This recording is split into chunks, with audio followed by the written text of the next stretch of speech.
नमस्कार, बहुत स्वागत है आप सभी का अपना उत्तर प्रदेश में। मैं हूं आपके साथ चेतन पाठक। खबरों की शुरुआत करेंगे। 2024 के लोकसभा चुनाव से पहले राष्ट्रीय स्तर पर जातीय जनगणना कराने की मांग उठ गई है। बसपा सुप्रीमो मायावती ने ट्वीट के जरिए केंद्र सरकार से देश में जातीय जनगणना कराए जाने की मांग की है। हालांकि इसे लेकर पक्ष और विपक्ष ने इस पर अलग अलग राय जरूर दी है।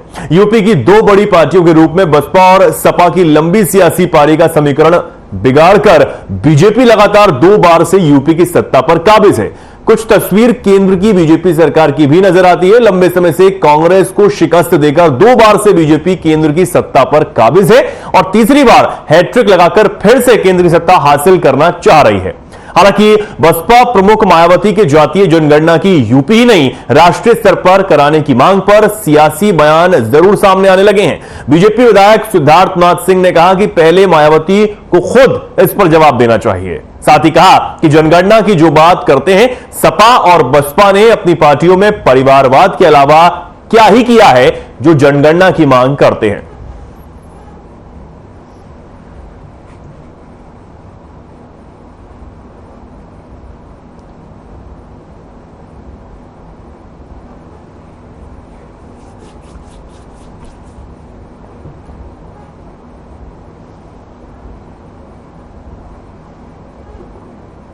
अब खबर लखनऊ से है, जहां नगर निगम कर्मचारियों ने नगर निगम मुख्यालय के त्रिलोकीनाथ सभागार में अपनी मांगों को लेकर चौपाल लगाई। आपको बता दें कि वेतन विसंगति के इलाज चिकित्सा पदोन्नति सहित कई मांगों को लेकर कर्मचारी संघ के अध्यक्ष आनंद वर्मा के नेतृत्व में कर्मचारी संघ के बैनर तले चौपाल लगाई गई। साथ ही मांगे पूरी न होने पर कर्मचारियों ने बड़े आंदोलन की चेतावनी भी इस दौरान दी है।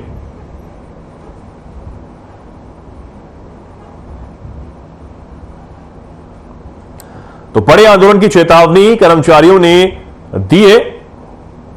नगर निगम कर्मचारियों की हड़ताल यहां पर आज देखी गई, काम बंद रहा और कर्मचारी संघ के बैनर तले यह चौपाल यहां पर लगाई गई। साथ ही नारेबाजी भी यहां की गई है।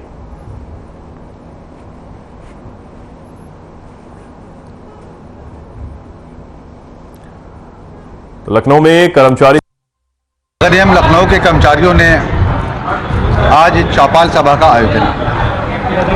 इस चौपाल सभा में सभी जोनों के कर्मचारी और नगर निगम कर्मचारी संघ के प्रतिनिधि इस चौपाल सभा में आज उपस्थित हुए और वो अपनी मांगों के लिए, व्यक्तिगत मांगों के लिए और सामूहिक मांगों के लिए इस चौपाल सभा में चर्चा कर रहे हैं।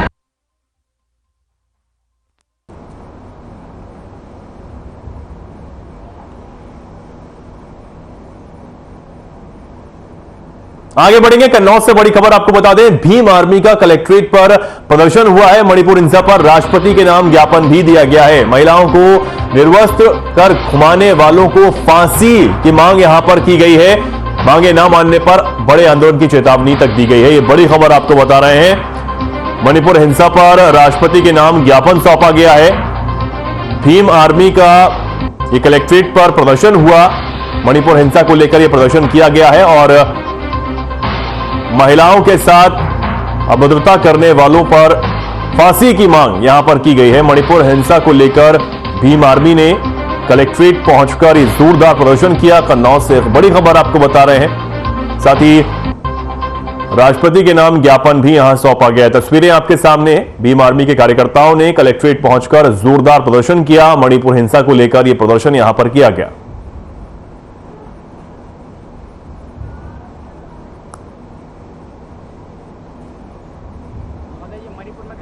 उसको ज्ञापन दिया गया है। एक सूत्रीय मांग को सौंपा है। राष्ट्रपति महोदय को ज्ञापन दिया गया है।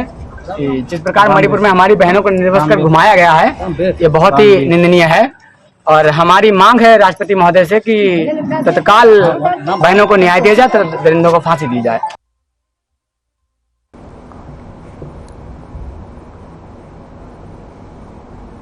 कानपुर में एक मृतक व्यक्ति का 2 बार मृत्यु प्रमाण पत्र जारी हो गया। परिजनों का आरोप है कि भूमाफिया ने यह पूरा खेल रचा है। श्यामनगर निवासी बुजुर्ग महिला माया का कहना है कि उसके ससुर की मौत 1989 में सड़क दुर्घटना में हुई थी। एफआईआर दर्ज होने के साथ ही पोस्टमार्टम भी हुआ था। आरोप है कि आदर्श नगर के रहने वाले मेहताब सिंह ने जमीन कब्जाने के उद्देश्य से 1991 में मृत्यु दिखाते हुए एक और मृत्यु प्रमाण पत्र नगर निगम कर्मचारियों की मिली भगत से बना लिया। इस मामले में पीड़िता ने पुलिस कमिश्नर को लिखित शिकायत दे दी है। इसके बाद पीड़िता के अधिवक्ता का कहना है कि पुलिस कमिश्नर ने जांच का आश्वासन दिया है।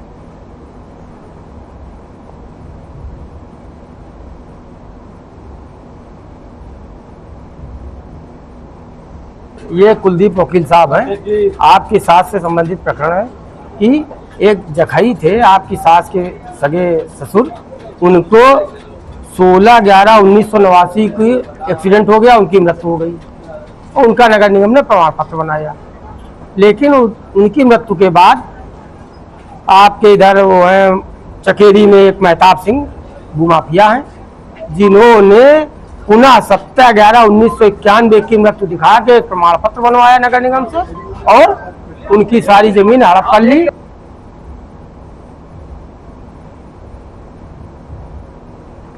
कन्नौज से बड़ी खबर आपको बता दें, कांवड़ियों की सुरक्षा को लेकर एसपी सख्त। 2 दिन पहले यह हादसा यहां पर हुआ और उसके बाद यह सुरक्षा को लेकर यहां पर एसपी सख्त है। कांवड़ मार्ग पर बैरिकेड लगाए गए हैं, वाहनों की रफ्तार को नियंत्रित करने को कहा गया है। 2 दिन पहले कांवड़िया के साथ यहां हादसा हुआ था। हादसे के बाद एसपी अमित कुमार के यहां निर्देश जारी हुए हैं और यह सख्ती यहां पर कहा गया है। मेहंदी घाट मार्ग पर विशेष प्रबंध यहां पर कर दिए गए हैं। हादसे के बाद एसपी अमित कुमार की ये रणनीति है। बड़ी खबर आपको बता रहे हैं, 2 दिन पहले कांवड़िया के साथ हादसा हुआ था और उसको लेकर अब एसपी सख्त नजर आए। मेहंदी घाट मार्ग पर विशेष इंतजाम किए गए हैं, ये एसपी का कहना है। साथ ही मंदिर में भीड़ की जानकारी लेकर एसपी ने यहां दिशा निर्देश दिए हैं। तस्वीरें आप देख सकते हैं। एसपी ने यहां जायजा लिया, जानकारी जुटाई और तमाम जो निर्देश हैं वो अधिकारियों को दिए गए हैं।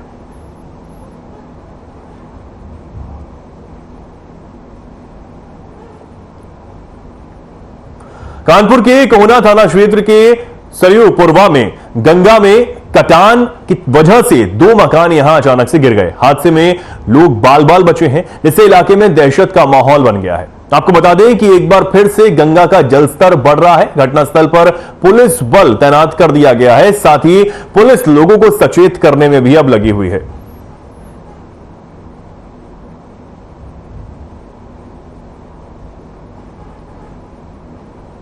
पुराना कानपुर के अंतर्गत रानी घाट निकट है सरजूपुरा क्षेत्र छत्ती रानी का बगीचा, जहां पर गंगा के निकट आवास बने हुए हैं, जिसमें कई घर जो है पिछली बार भी गिरे थे, जिस जिला प्रशासन ने उनकी मदद भी की थी। कुछ घर छूट गए थे, जिसमें बाबूलाल, अमर सिंह आदि लोगों का जो है आवास नहीं मिल पाया था। यहाँ 6/36 रानी घाट सरजूपुरा, यहाँ जब बाढ़ आती तब घर गिरता है। इस बार बाढ़ आई है, बहुत ज्यादा पानी की रफ्तार ज्यादा है, इसलिए गिर गया सब। यहाँ पे भी तो 2-3 मकान गिरे हैं। अब कानपुर से बड़ी खबर आपको बता दें, यहां करंट की चपेट में 3 लोग आ गए, जिसके बाद वो बुरी तरह झुलसे। हाई टेंशन लाइन की चपेट में आने से 3 लोग यहां झुलस गए। महिला समेत 2 बच्चियां झुलसी हैं। स्थानीय लोगों ने तीनों को अस्पताल में भर्ती करवाया है। तीनों को हैलेट अस्पताल में रेफर कर दिया गया। बर्रा थाना क्षेत्र के बर्रा 2 नई बस्ती का यह पूरा मामला है, जहां अचानक से हाई टेंशन लाइन की चपेट में आने से यहां 3 लोग इसमें झुलस गए। महिला समेत 2 बच्चियां इसमें झुलसी हैं, जिनका इलाज अब हैलेट अस्पताल में जारी है।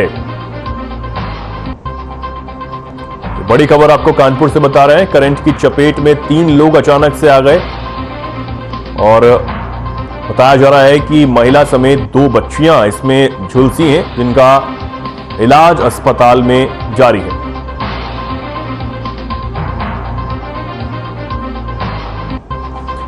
तो हाई टेंशन लाइन की चपेट में आने से महिला समेत 2 बच्चियां झुलस गईं। स्थानीय लोगों ने तुरंत उन्हें इलाज के लिए अस्पताल में भर्ती करवाया। हैलेट अस्पताल में अब तीनों का जो इलाज है वो जारी है।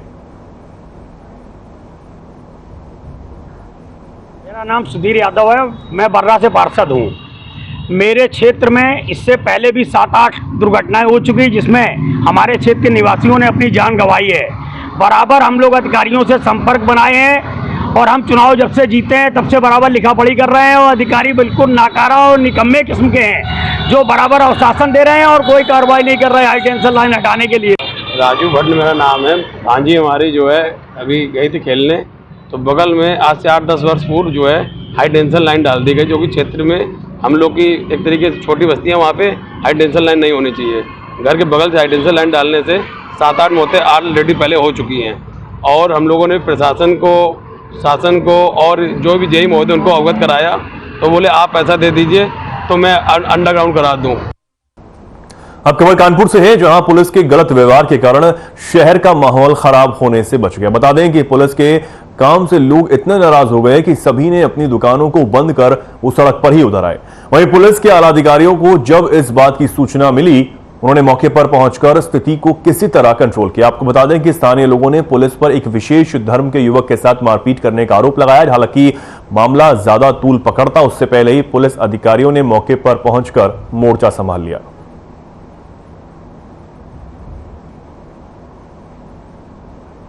बाइक जो यहाँ पे खड़ी हुई थी, जैसे रोजाना के मामूल के एतबार से बाइकें खड़ी होती, एक तरफ से आने और जाने का रास्ता होता है, उसी तरह से मेरी भी खड़ी हुई थी। मैं यहाँ पे पढ़ाने आया था, पढ़ा के मैं वापस हो रहा था तो काफ़ी भीड़ लगी हुई थी। इन लोग गाली गलौज कर रहे थे दुकान वालों के साथ और उनकी बाइकें भी गिरा रहे थे। पुलिस वाले कर रहे, पुलिस द्वारा ही किया गया जी। उन्होंने मुझे मारा है, चश्मा गिरा, मेरी टोपी गिरी, मेरी बाइक को गिराया और जैसे मैंने अपनी बाइक को उठाया तो इन्होंने जो है फिर मुझे मारा बाइक उठाने के लिए और फिर मुझे थाने ले गए पकड़।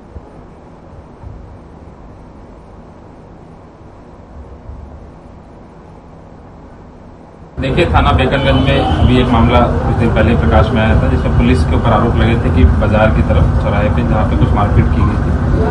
जो हम लोगों ने जांच की तो पता चला कि ट्रैफिक का कुछ वहाँ पे इशू था, तो उसी को हटाने में कुछ विवाद हुआ था। बट चूंकि गंभीर आरोप है, चौराहे पे मारने का अधिकार नहीं है किसी को। अगर कोई बात होती तो उसमें चालान करना चाहिए था, थाने पे लाकर विधिवत कार्रवाई करनी चाहिए। खबर कानपुर से है, जहां बिजली आपूर्ति कंपनी कैस्को में हुए 1 करोड़ 68 लाख रुपए के घोटाले का खुलासा पुलिस ने किया है। आपको बता दें कि पुलिस कमिश्नरेट कानपुर नगर की क्राइम ब्रांच की साइबर सेल, स्वाट और सर्विलांस टीम ने बड़ा खुलासा किया है। घोटाला करने में शातिरों ने पेमेंट गेटवे के यूआरएल में बदलाव कर पैसे ट्रांसफर किए। साइबर सेल ने मामले की जांच में एक तार को जोड़ते हुए पर्दाफाश किया है। साइबर सेल की टीम ने अब तक 6 आरोपियों को गिरफ्तार करते हुए करीब 90 लाख रुपए की बरामदगी भी कर ली है। अब तक की जांच में कुछ और नाम भी सामने आए हैं, जिनकी गिरफ्तारी के लिए टीमें लगातार अलग अलग जनपदों में दबिश दे रही हैं। खुलासा करने वाली टीम को पुलिस आयुक्त बीपी जोगदंड की तरफ से 1-1 लाख रुपए के 2 इनाम देने की घोषणा की गई है।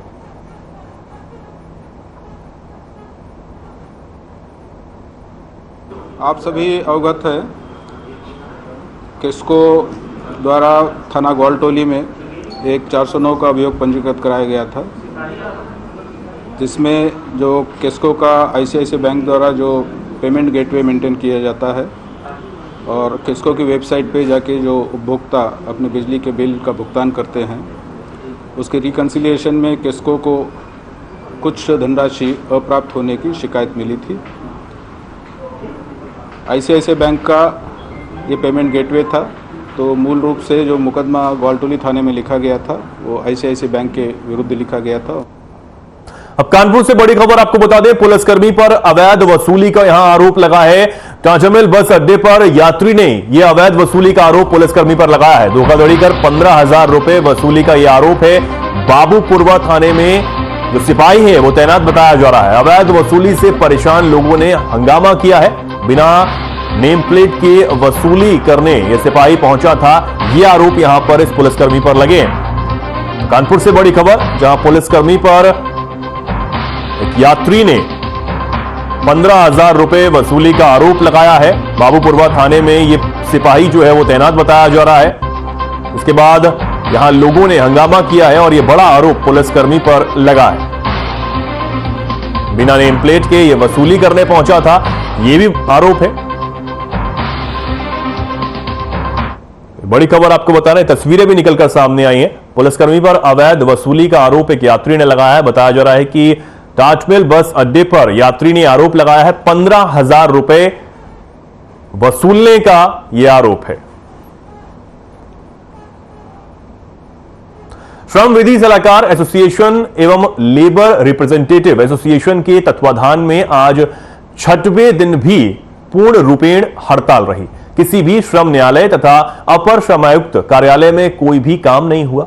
अपर श्रमायुक्त कार्यालय के गेट पर आंदोलनकारी प्रतिनिधियों ने आंदोलन को लगातार पूर्ववत चलाते रहने का संकल्प लिया। एसोसिएशन की मांग है कि पीठासीन अधिकारियों की नियुक्त श्रम न्यायालयों एवं औद्योगिक न्यायकरणों में स्थायी रूप से की जाए। साथ ही अपर श्रमायुक्त कार्यालय में स्थायी अपर श्रमायुक्त के नियुक्त के साथ अन्य अधिकारियों और स्टाफ की बढ़ोतरी भी की जाए।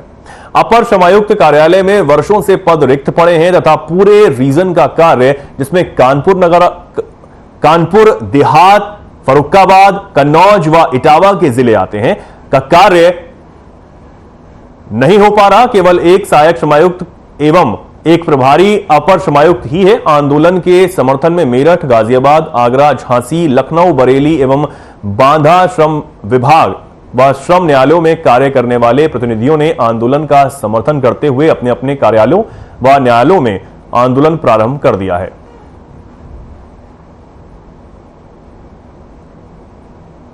राम नरेश अवस्थी, अध्यक्ष लेबर लॉ एडवाइजर एसोसिएशन। हमारा आंदोलन 3 अगस्त 2023 से लगातार चल रहा है, जिसमें श्रम विधि सलाहकार एसोसिएशन और लेबर रिप्रेजेंटेटिव एसोसिएशन दोनों के तत्वावधान में ये आंदोलन चल रहा है। आंदोलन के शुरू होने के समय आंदोलन केवल कानपुर में शुरू हुआ था, लेकिन आज की स्थिति ये है कि गाजियाबाद में 8 से 11 तारीख तक हमारे आंदोलन के समर्थन में हड़ताल शुरू हो गई है।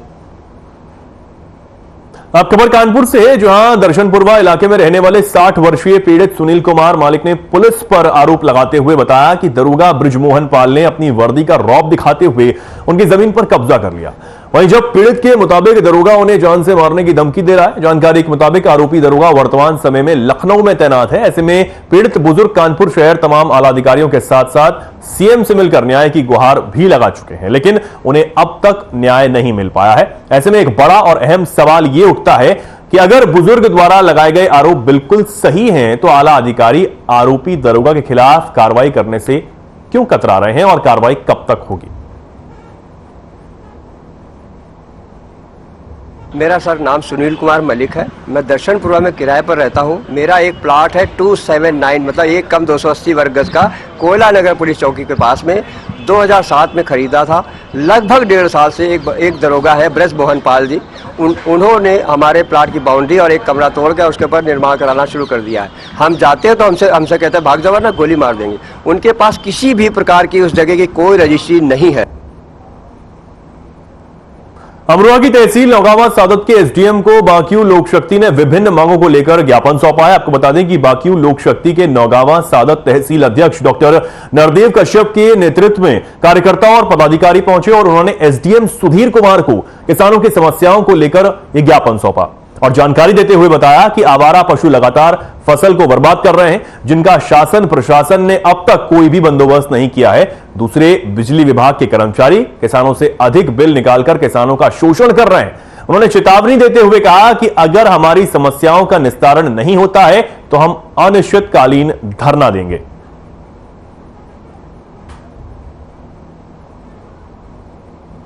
किसानों के संबंध में आज हमने ज्ञापन दिया, जैसे कि आवारा पशुओं को गौशाला भिजवाया जाए।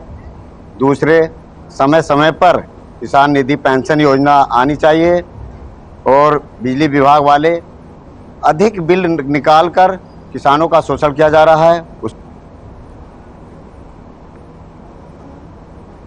अब खबर अमरोहा से है, जहां स्वास्थ्य विभाग ने प्राइवेट नर्सिंग होम में नवजात बच्चे को बेचने के मामला सामने आया। बता दें कि अमरोहा के गजरौला में प्रेम प्रसंग के चलते एक युवती गर्भवती हो गई, जिसको लेकर परिजनों ने नर्सिंग होम में भर्ती कराया। फिर जब बिन ब्याही युवती ने बच्चे को जन्म दिया तो वहां के डॉक्टरों के द्वारा नवजात बेटे को 2.25 लाख में बेच दिया, यह आरोप है। पूरा मामला प्रकाश में आने के बाद स्वास्थ्य विभाग ने कार्रवाई की, जिसमें नर्सिंग होम अपंजीकृत भी पाया गया है, जिसे लेकर स्वास्थ्य विभाग के अधिकारियों ने नर्सिंग होम को सीज कर दिया और बच्चे को बेचने की खबर को सिरे से नकार दिया है।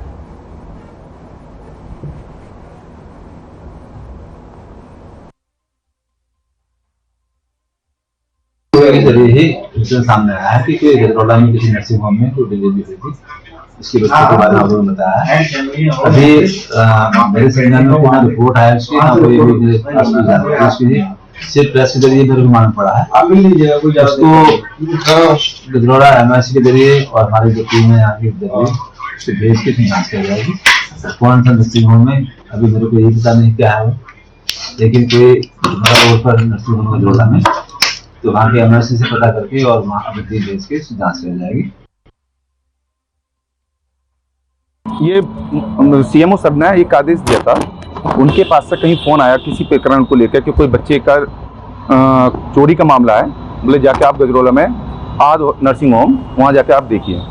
फिर मैं यहाँ पे आया तो बच्चे से रिलेटेड तो कोई यहाँ पे डिलीवरी वगैरह तो कोई नहीं मिली, लेकिन 2 मरीज भर्ती थे यहाँ पे। एक महक जिसे बिजली के करंट का वो था, और एक वीरेंद्र सिंह करके थे जिन्हें टाइफाइड था। 2 मरीज मिले थे।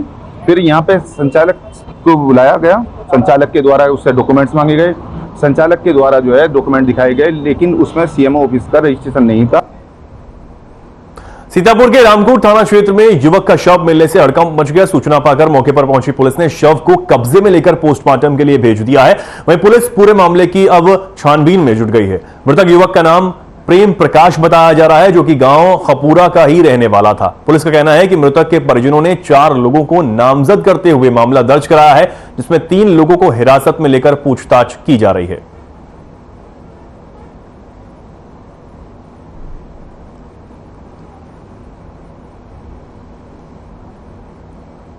देश में लगातार हो रही हिंसा की घटना के विरोध में संगठन किसान मजदूर संगठन ने सीतापुर जिलाधिकारी कार्यालय में सिटी मजिस्ट्रेट को ज्ञापन सौंपा है। बता दें कि सैकड़ों की संख्या में महिलाओं ने मिलकर समता सद्भावना रैली निकाली। वहीं सैकड़ों आक्रोशित महिलाओं ने हिंसा की घटनाओं के विरोध में कलेक्ट्रेट परिसर में नारेबाजी भी की है।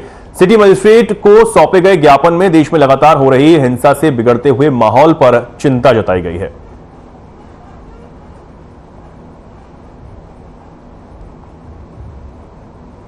ये नागरिक हक और सम्मान के लिए समता सद्भावना रैली है। हम संगठन किसान मजदूर संगठन के साथी हैं और अलग अलग ब्लॉक से आए हैं। आज की तारीख में प्रदेश में, समाज में, देश में जो माहौल बना है, उसी को लेकर नागरिक हक और सम्मान की मांग करते हुए हमारी रैली। फिलहाल के लिए खबरों में इतना ही। नमस्कार।